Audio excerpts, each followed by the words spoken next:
The road to the NASCAR Championship stops at its backyard. About 30 minutes away from uptown Charlotte sits one of the most unique tracks on the calendar. It is part oval, part road course. The twists and turns of this course will catch some by surprise, so you better stay on course, because if not, you may not be out of the race, but you may be out of the playoffs. Can anybody stop SVG, or can someone else go to victory lane and still be in the hunt for the title? 109 laps around the Charlotte Roval as MDK RaceDay presents the final race of the round of 12 in the NASCAR playoffs. It's the Bank of America Roval 400 here in Concord, North Carolina. And the weather is going to be beautiful here in Concord, North Carolina. Mostly sunny skies, low 80s with a lot of wind, gusts of wind at 20 miles an hour, but the actual wind is east-northeast through the racetrack at 7 miles an hour, but no chance of rain. Some cloud cover, but we will be going racing under bright sunny skies. Welcome everyone back to episode of MDK RaceDay. My name is Jet. Hope you're having a wonderful day.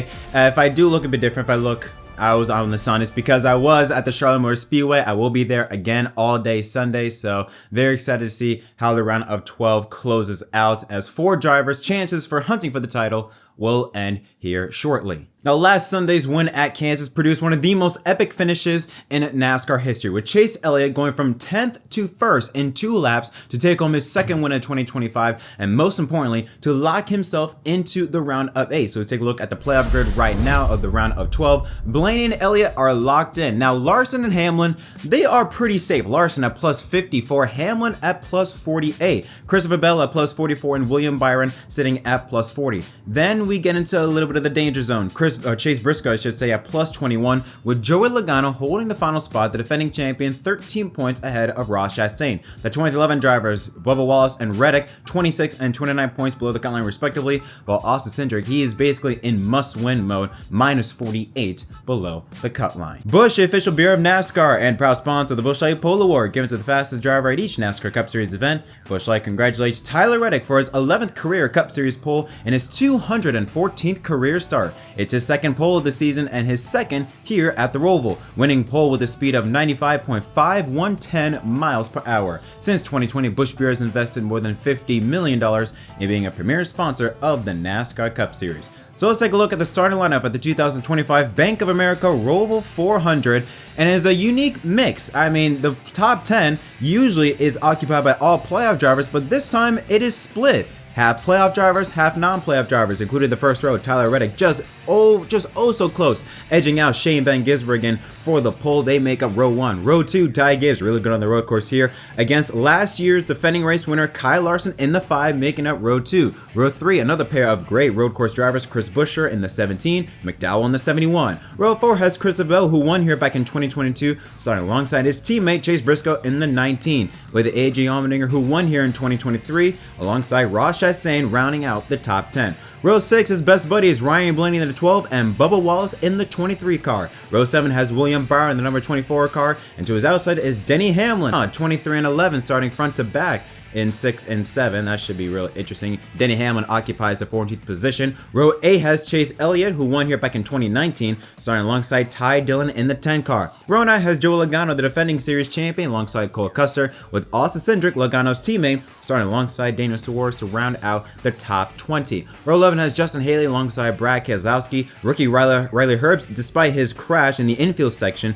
that car got some air in that machine there, was still able to manage a 23rd starting position, starting alongside Zane Smith in the 38 car. Row 13 has Alex Bowman in number 48, Ricky Stenhouse Jr. in the 47. Row 14 has Carson Hocevar and Kyle Busch, and round out the top 30 is Ryan Preece and Noah Gragson. And the final 4 rows, Tyler Gillen and Cody Ware, Josh Berry and Josh Bilicki, John Nemechek and Austin Dillon, and Eric Jones rounds out the 37 car field. Here's a look at the odds to win here at the Charlotte Roval. I don't know the last time I saw a minus for an odds to win a NASCAR race. Shane Van Gisbergen, it shouldn't be a surprise, minus 120. The only driver where you would lose money if you picked him. Tyler Reddick at plus 450, Christopher Bell at 850, then a big jump, some big names with big odds. 1,000 for Allmendinger, 1,100 for Larson, Gibbs, Elliott at 1,200 apiece, McDowell at 2,200, Chris Buescher at 2,500, and William Byron at 2,800. Then Chase Briscoe, surprised to see him at this big of a long shot, 3,000, Chastain at 3,500, Blaney and Hamlin at 4,000 apiece, Cindric at 6,000, 6,000, Bubba Wallace 6,500, Alex Bowman 7,000, Kyle Busch 8,000, and Joe Logano and Carson Hocevar at a whopping plus 9,000. And now it's time for us to make the call. We all know how this goes. I give y'all a simple question. What do you think is going to happen every single NASCAR Cup race? So let's go off with the Charlotte Roval. We had, I think, about 30 comments. A lot of these were really good comments. I couldn't fit everything onto there, but there were some really good comments, some good predictions, good suggestions. So thank you so much for the support you're showing on this part of the series or this part of the show that I want to introduce to be able to connect more with the fans. But we started with Angry Wally 4087. He says SVG wins the Roval. Joe Logano, the defending champion, gets eliminated. Ross Chastain takes the last spot to advance to the round of 8. Yeah, and this is something we'll get into a little bit later, but I always feel like that I would say Chase Briscoe downwards. That's the spot. I mean, yes, William Byron plus 40, yes, but unless something majorly catastrophic happens, Byron, Bell, all those drivers up there, they're gonna more than likely advance into the round of 8. But Chase Briscoe, Logano, Chastain, those 3 drivers, very interesting when it comes to the points. I mean, Briscoe's only 8 points ahead of Logano, so that is nothing. That can all go away in one stage. So the 20 you know, the 19, the 22, and the 1 car, those positions are going to be very interesting to see. But not a bad shout. I mean, technically, Logano was eliminated last year if it wasn't for Bowman getting disqualified, so it could happen again in 2025. Dory Driver, sorry if I mispronounced that name, but he says, I think Bubba Wallace will be on some 2023 energy and somehow manage to recover from that 26-point deficit and make the round of 8 for the first time. So I think what this person is referring to is what happened in 2023. After Kansas, Bubba Wallace, I think he blew a tire and entered the cutoff race at Bristol 20 or some points below the cut line. Something happened to Joe Logano, and that's how he was able to advance and also help with stage points. If this was not an oval, I would agree. Not saying Bubba Wallace is horrible on road courses. We've actually seen a huge improvement on that 23 car on the road course, including a top 10 all race long at Watkins Glen. And the Roval is his best among all road courses. So not saying it's impossible, I'm just saying that I think it's going to be very difficult to do so. But he will need some help. We'll get into the 23 cars a little bit later, but they will need some help. Perfectly Mid _ 014, he says, I'd say Chastain would run mainly in the top 10 with a chance at a win, or top 5 depending on pit cycles and how consistent he keeps himself, or how consistent he keeps himself.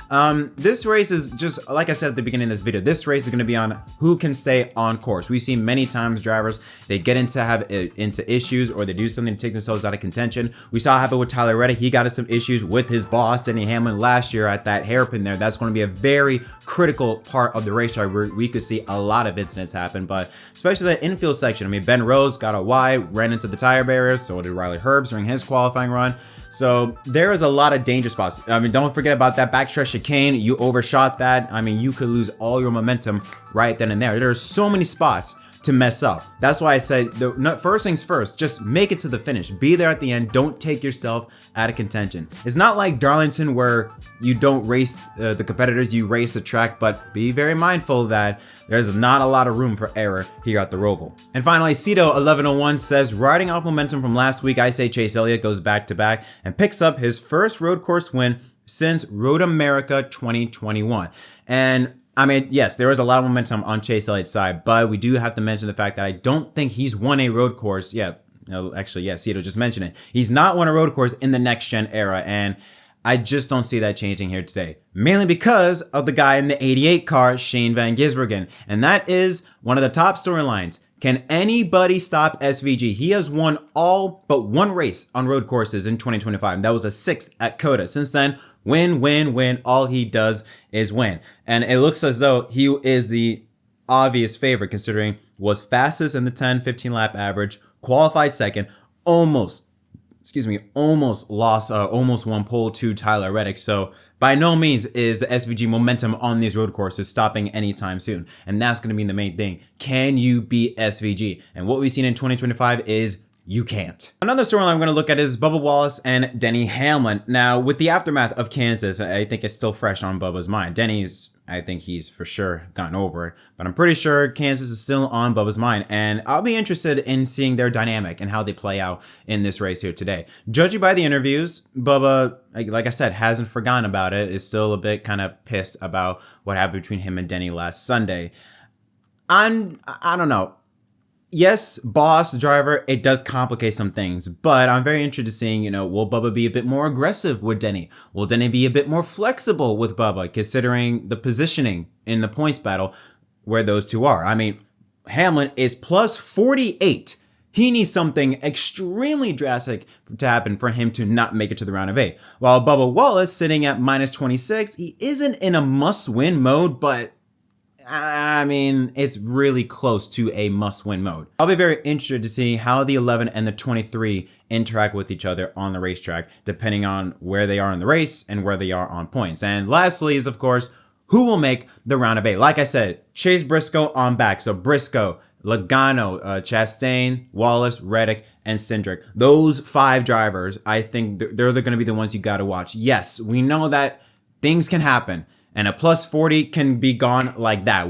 I know that crazy things can happen in racing, but in the general terms of things, if nothing happens in this race, you're watching those 5 drivers. Only 8 points separate the 19 and the 22. That's nothing. 13 points between the 22 and the 1. That's also nothing. And we have seen drivers be able to gain more than 30 points here at the Roval. So you cannot count out the 23 and the 45, specifically the 45 of Reddick, who is starting on pole here today and is really good here on road courses. Not a bad record on the Roval, but we know how good Reddick is on these road courses. So anything can really happen. The only one that is very simple is Cindric. He's 48 points below the cut line.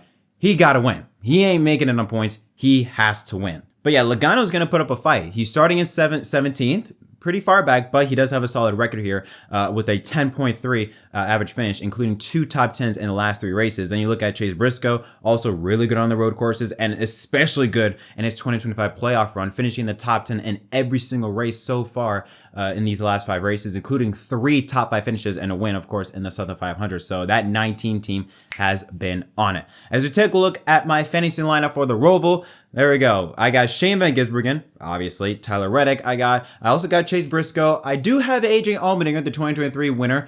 He's starting, I believe, in the top 10 in the 9th position, and he has a really good record here at this racetrack, so I got to put him in there. I like Chris Buescher. I feel like he can be a dark horse, could give me some real good solid points, and I got William Byron in my garage. I was going back and forth between Bell and Byron, but I'm going to put Byron in the garage. But the driver that I have winning this race,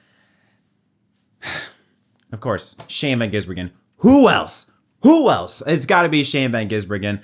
I haven't seen a reason why to not pick him. Unless someone can prove me wrong, I'm going to keep SVG the entire time we're going on a road course. Anytime NASCAR turns right, make sure SVG's in the field. He is? Okay, I'm picking him. So pretty simple, easy choice. And the bottom 4, the 4 drivers that I think are going to be eliminated following this race are the current 4 drivers that we see entering this race. Ross Chastain, Bubba Wallace, Tyler Reddick, and Austin Cindric. I think those 4 will be eliminated from the playoffs after this race today. I just think Logano, when it comes to these high pressure situations and he needs to be on it, 9 times out of 10, he is on it. I don't think Briscoe's going to have any issues.